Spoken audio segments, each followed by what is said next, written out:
जहाँ रह रही हैं वहाँ रहने दीजिए, मुकदमा कर रही हैं करने दीजिए। एक समय ऐसा आएगा कि समझ में आ जाएगा उनके लिए। और ये जितने ज़्यादा मुकदमे करेंगे ना, उतनी ही जल्दी उनका तलाक का ग्राउंड स्टार्ट हो जाएगा, तलाक का ग्राउंड बन जाएगा। 1 साल से 2 साल रहेंगे, 2 साल से अधिक अगर रहेंगे तो एक ग्राउंड बन जाता है। अगर आपने दहेज का मुकदमा दायर किया और दहेज का मुकदमा आप हार गई, दूसरा ग्राउंड बन गया। और ये ऐसा ग्राउंड है इस पर 100% आपसे तलाक दिया जाएगा। फिर आप कहाँ जाओगी? कोई आपको स्वीकार नहीं करेगा, और स्वीकार करेगा तो पता है कैसे करेगा? मैं आपको वो भी बताता हूँ आपके लिए। आजकल के पुरुषों की ये नियति है, जब लगता है कि लड़की घर पे रह रही है, मायके में रह रही है, तो वो समझ जाता है कि ये कहीं ना कहीं मेरे से सेट हो जाएगी, और वो यही चीज़ें करता है। वो आदमी वो अपनी बातों में फंसाता है, और जितनी भी वो तुम्हारे पति के बारे में पूछेगा, कैसा है वो, कैसा है, सब बताओगे तुम, और तुमसे वो हर बात पर दुख जताएगा। बताओ कितना बुरा आदमी है तुम कहाँ, बताओ इतनी सुंदर हो तुम, ऐसा है वैसा है, और तुम कहाँ उस आदमी चक्कर में फंस गए, छोड़ो साले को, इस तरह की चीज़ें बताएगा वो।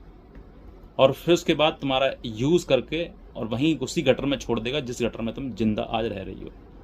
फिर तुम कहीं की नहीं रहोगी। अभी हाल फिलहाल में एक मैंने वीडियो देखा था, और वो न्यूज़ आई थी, उसमें क्या हुआ था कि पति पत्नी थे, आराम से अपने जीवन व्यतीत कर रहे थे, उन पर एक बेटी थी, और लड़की जो है, पत्नी जो है उसकी किसी अपने प्रेम के चक्कर में किसी आदमी से फंस गई, और उसके बाद वो छोड़कर चली गई। जाने के बाद पति ने उस पर कंप्लेंट करी कि मेरी पत्नी जो है एक आदमी भाग लेगा इस तरीके से। तो उसको बुलाया गया, लड़की को और उस पत्नी को और उस लड़के को, दोनों को बुलाया गया, और थाने में उसने ठोक के कहा कि मैं अपने इस आशिक के साथ रहूँगी, आदमी के साथ मैं नहीं रहूँगी। ठीक है जी, हो गया। उसके बाद 3-4 महीने बाद उस आदमी ने इतनी मट्टी काट दी उसकी, इतना परेशान कर दिया उसका, कि वो फ़ोन करके अपने पति को कह रही है कि मुझे तुम्हारी याद आ रही है, मुझे तुम यहाँ से ले जाओ, मैं फंस गई हूँ, इस तरीके से। और फिर उसके बाद मीडिया आई उसको, और उसने जो है आके दोबारा से मांग करी कि मैं अपने पति के साथ रहता हूँ। फिर पति ने उसको स्वीकार नहीं किया उसको, कि नहीं, हमें मृत्यु पर स्वीकार है लेकिन तुम स्वीकार नहीं हो।